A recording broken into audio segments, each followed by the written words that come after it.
Pihak kerajaan pun meminta ganti rugi sebesar 340 juta Eris untuk perbaikan. Sehingga Kazuma yang pasrah pun mau nggak mau bertekad untuk mengalahkan Raja Iblis lagi. Dan to be continued.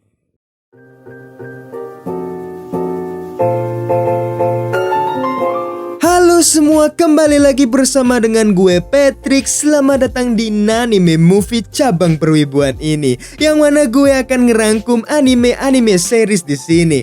Oke, gimana kabar kalian? Mudah-mudahan kalian baik-baik aja dan gue harap kalian sehat walafiat. Oke, di sini gue akan kembali melanjutkan anime berjudul Konosuba yang sebelumnya Megumin yang sering melatih sihir ledakannya di dekat kastil tua malah membuat jenderal pasukan iblis yang bernama Ferdia mendatangi kota pemula serta menanamkan sebuah kutukan di tubuh Darkness. Akan tetapi malah kutukan itu telah dihancurkan oleh Aqua, sehingga Ferdia yang menyuruh kelompok Kazuma sebelumnya untuk menemui di kastil malah nggak tercapai sama sekali karena kutukannya telah lepas. Sehingga Ferdia kembali ke kota pemula namun malah berhasil dikalahkan oleh kelompok abal-abal ini. Ferdia yang dikalahkan oleh kelompok ampas ini pada awalnya mendapatkan lirikan dari para petualang sampai pihak guild memberikan mereka 300 juta Eris. Namun di samping itu pihak kerajaan juga meminta ganti rugi atas air bah yang Aqua panggil saat melawan Ferdia, dan ganti rugi untuk kerusakan itu malah sebesar 340 juta Eris, sehingga ngutang lagi 40 juta. Impian Kazuma yang berniat untuk berleha-leha dengan kekayaannya harus kembali jalan ke kesengsaraan bersama dengan party ampasnya ini. Oke, tanpa banyak basa-basi lagi, kita ke alur ceritanya. Yosha! Oke, di sini kita akan langsung lanjut ke episode 7 yang sebelumnya episode 6. Jadi di episode 7 ini, di awal kita diperlihatkan Kazuma yang baru saja bangun dan menyadari kalau dirinya kembali mati. Ya, mati. Kita pun diceritakan kehidupan sebelum Kazuma meninggal, yang mana setelah mengalahkan Ferdia, Kazuma yang miskin karena hutang party ampasnya pun berniat untuk mencari quest baru. Yang mana setelah mencari dan banyak saran bodoh dari anggota partinya ini, ia pun memilih untuk berburu peri salju. Dan setelah perundingan yang gak memakan waktu banyak, akhirnya mereka pun berburu peri salju itu. Perburuan pada awalnya mengalami sedikit kendala karena peri salju sangatlah lincah. Tetapi karena Megumin menggunakan sihir ledakannya, sesosok Fuyu Shogun pun bangkit akan hal itu yang membuat keadaan menjadi kacau. Fuyu Shogun yang terlalu kuat membuat mereka kewalahan. Tetapi karena Fuyu Shogun itu pemaaf, Aqua pun menyuruh agar melepaskan peri salju yang mereka tangkap, lalu menyuruh seluruh party untuk sujud. Tetapi Darkness yang tidak ingin sujud di sana membuat Kazuma harus memaksanya, sehingga Darkness tersungkur. Tetapi dia malah menikmati hal itu. Ya, biasa, gimana lagi, masokis guys. Ya. Setelah semua bersujud, Kazuma yang masih menggenggam pedangnya malah kena tebas di leher sehingga kepalanya putus, dan alhasil ia kembali ke alam baka. Di alam itu ia bertemu dengan Eris, yang mana ia adalah dewi pertama yang merasa berduka akan kematiannya. Dan karena kematiannya itu, Eris pun menawarkannya untuk melahirkan Kazuma kembali ke Jepang. Namun setelah Kazuma mengingat dengan kekesalannya setelah hidup di dunia isekai itu, dirinya malah menangis dan masih menginginkan untuk berpetualang dengan party ampasnya. Namun di samping itu terdengarlah suara Aqua yang berhasil memulihkan tubuhnya di sana. Dan setelah perbincangan bodoh mereka, akhirnya Kazuma kembali hidup di dunia ini dan lebih memilih mundur dari pertempuran. Tetapi setelah kembali ke guild, Kazuma yang akhirnya bertemu dengan heroin di dunia ini, ya Eris tadi, akhirnya pun ia bersemangat. Tetapi hayalan itu dipatahkan akan party mereka yang kembali miskin karena porsi makan mereka sangat besar. Sehingga Kazuma merasa salah mengambil keputusan untuk dihidupkan di dunia ini lagi. Dan episode 7 telah ditutup sampai di scene ini. Kita lanjut ke episode 8.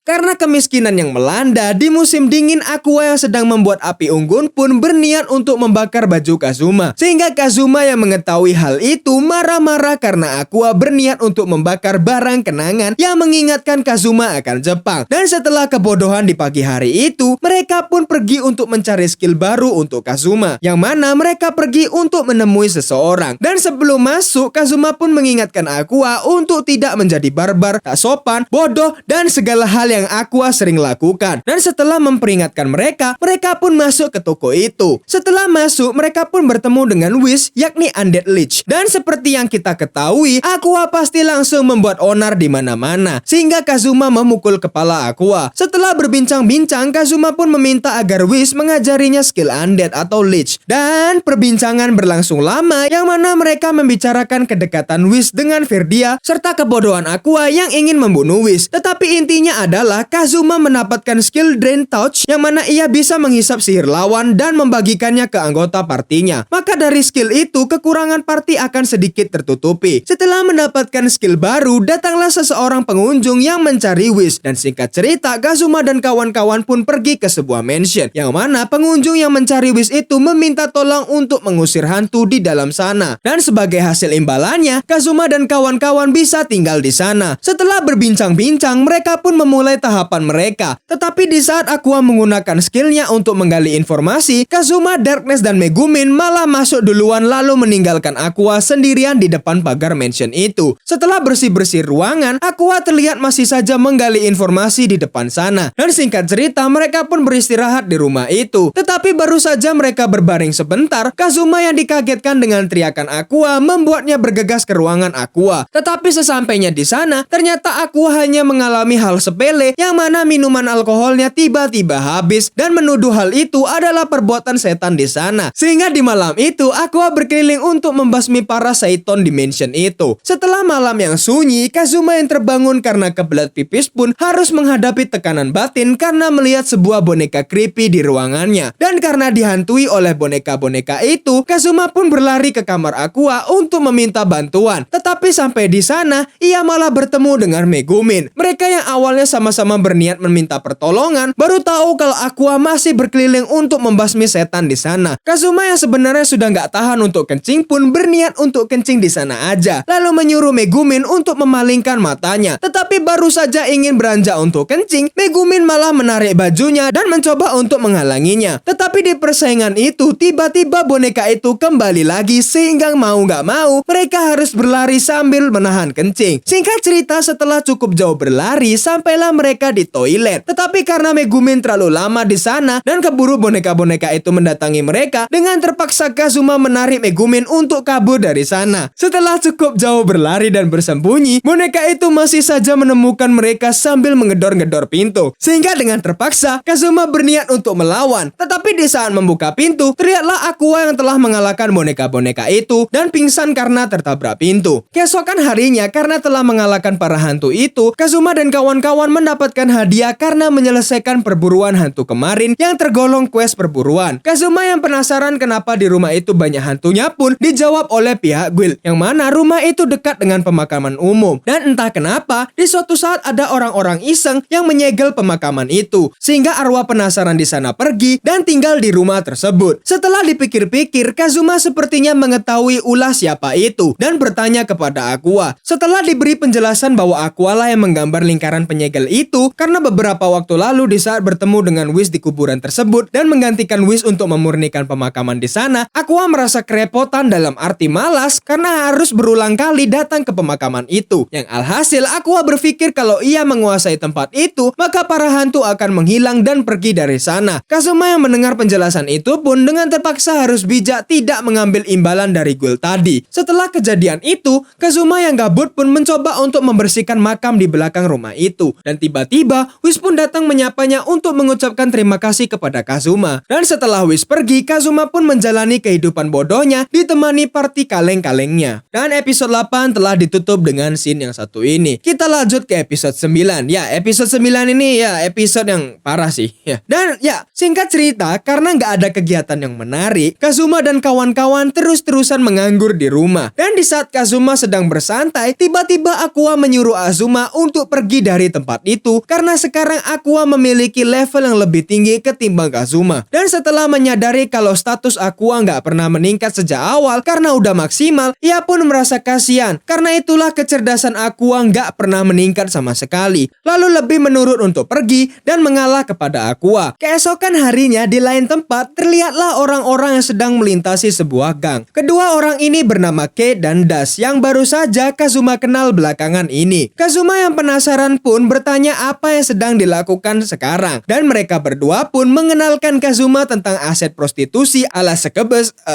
ya gimana lah bacanya pokoknya itu, yang dapat memuaskan nafsu lewat mimpi. Dan Kazuma pun tertarik akan hal itu. Mereka bertiga pun masuk bersamaan dan meratapi sekeliling, yang mana di tempat itu hanyalah berisi orang-orang bernafsu tinggi dan nafsu mereka tidak dapat dipuaskan oleh dunia luar. Mereka bertiga pun dituntun untuk mengisi sebuah formulir, dan di saat Kazuma menunggu, datanglah seorang sekebus yang waduh, ada luar kuning anjay, sensor.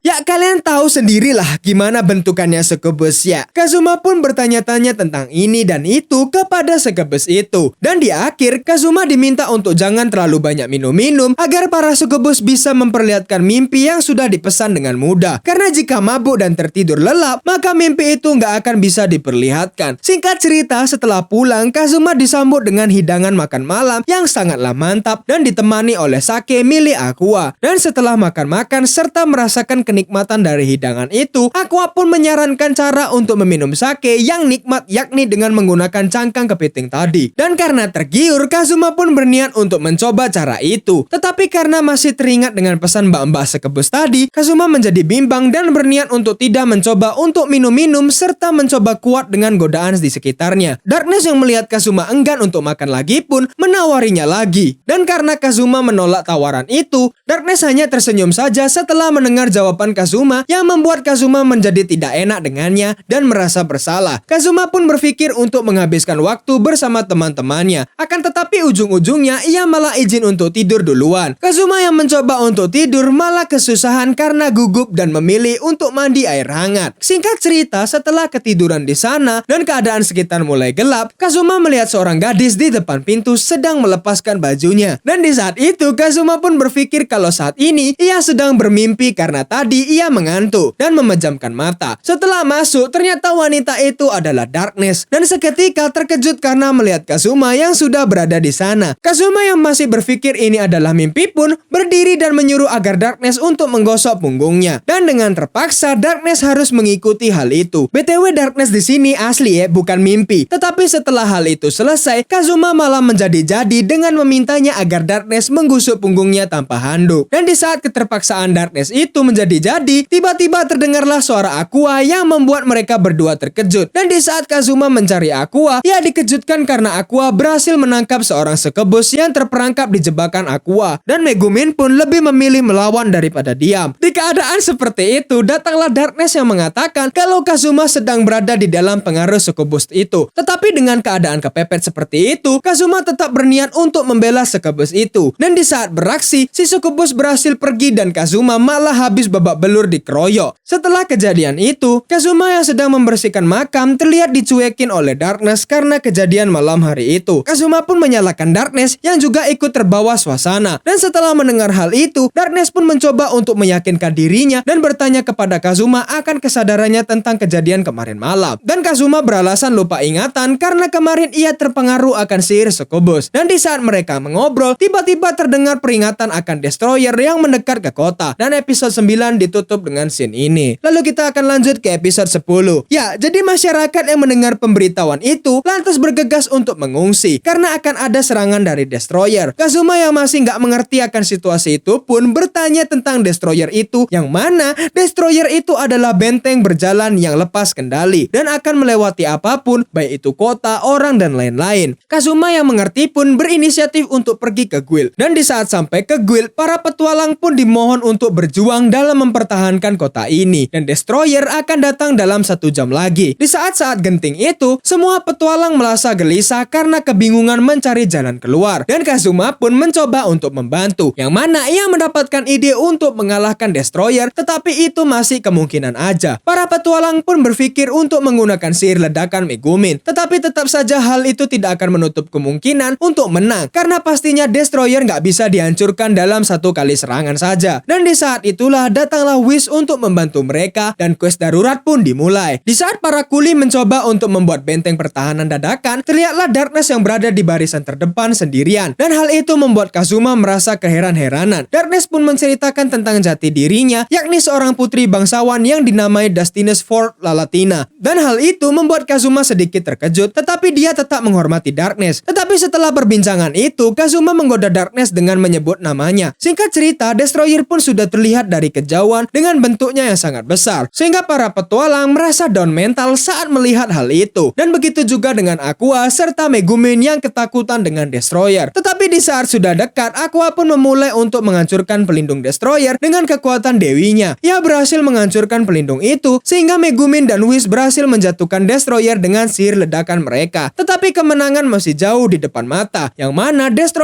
masih memiliki sistem peledakan diri, yang mana ledakannya itu bisa menghancurkan kota sekali ledakan, sehingga para petualang menjadi tambah down mental lalu lari terbirit-birit dari kota itu. Namun tidak untuk Darkness yang masih memiliki tekad masokis. Ia pun terus maju, sehingga membuat para petualang yang melihatnya ikut ngepush karena masih memiliki hasrat terpendam dengan mbak-mbak sekepus waktu itu. Dan dengan kekuatan Shakes, mereka pun maju dengan gagah dan berani. Di saat seperti itulah, Kazuma, Aqua, dan Whis pun mencoba untuk mencari ruang kontrol Destroyer. Dan di saat ketemu, di sana malah ada mayat si pembuat Destroyer beserta buku harian si pembuat yang tololnya minta ampun karena pada awalnya dia nggak ingin membuat benteng ini, sehingga ia meminta agar pihak kerajaan mencarikan sebuah energi yang ia kira susah didapatkan. Namun pada akhirnya pihak kerajaan dengan mudahnya mendapatkan bahan itu, dan bahan itu bernama Coronite, sehingga si pembuat ini terpaksa menciptakan benteng tersebut. Tetapi di saat selesai dibuat, si benteng malah lepas kendali yang membuat seluruh kerajaan menjadi hancur lebur. Dan akan hal itu, si penemu pun berpasrah akan takdirnya karena dirinya nggak bisa menghentikan benteng itu, lalu mengejek si pembuat benteng yang mana dirinya lah yang membuat benteng tolol ini. Setelah membaca buku harian Profesor Tolol ini, mereka pun berpikir untuk mematikan benteng ini, yang mana Coronite yakni inti dari energi si benteng sepertinya sedang lepas kendali. Dan tanpa pikir, debat, dan strategi yang panjang, mereka pun memilih untuk menteleportasikan energi itu. Tetapi karena Whis gak memiliki mana yang cukup, ia pun meminta untuk menghisap mana Kazuma. Dan hal itu diiyakannya dengan cepat. Karena tidak seperti MC lainnya yang pura-pura tolol di saat-saat seperti ini, Kazuma lebih memilih untuk langsung tabrak aja semua penghalang. Namun menghisap tadi, Whis maksudnya adalah menggunakan Drain Touch, yang membuat tubuh Kazuma menjadi kurus karena disedot energinya. Dan setelah mendapatkan mana yang cukup, Whis pun berniat memindahkan energi itu. Tetapi ada konsekuensinya, yang mana energi itu ditakutkan akan berada di tempat padat penduduk. Tetapi karena Arjen, Kazuma pun ngawur mengatakannya dan akan bertanggung jawab atas hal itu. Dan singkat cerita, energi itu pun berhasil dipindahkan. Akan tetapi di saat energi tadi dipindahkan, si benteng malah mengeluarkan hawa panas yang dapat membuat seluruh kota menjadi lautan api dalam sekejap karena hawa panas itu. Dan di saat darurat itu pun, Kazuma memiliki ide untuk meledakkan benteng itu. Tetapi Whis tidak memiliki mana lagi, sehingga Kazuma pun berniat mengambil mana dari Aqua. Tetapi jika diberikan ke Whis, maka Whis akan menghilang. Dan dikala itu datanglah Megumin yang akan mengajukan diri. Dan setelah mendapatkan mana yang cukup, Megumin pun memulai sihirnya. Dan dengan mana yang penuh, ia pun meledakkan benteng itu dalam sekali serangan. Setelah pertarungan itu usai, kehidupan masyarakat pun menjadi tenang kembali. Namun di saat suasana tenang seperti itu, datanglah pihak kerajaan yang mencari Kazuma. Pada awalnya, Kazuma mengira kalau pihak kerajaanlah yang langsung memberikan hadiah kepada mereka. Tetapi Kazuma malah ditangkap atas tuduhan pemberontakan terhadap negara, yang mana Coronite yang diteleportasikan atas perintah Kazuma kala itu malah memusnahkan kediaman bangsawan Aldar, sehingga harapan akan hadiah besar mengarahkan Raja Iblis serta petualangan dan melihat alam bebas menjadi terhambat karena kecerobohan Kazuma sendiri. Dan selesai. Dan Konosuba season 1 selesai.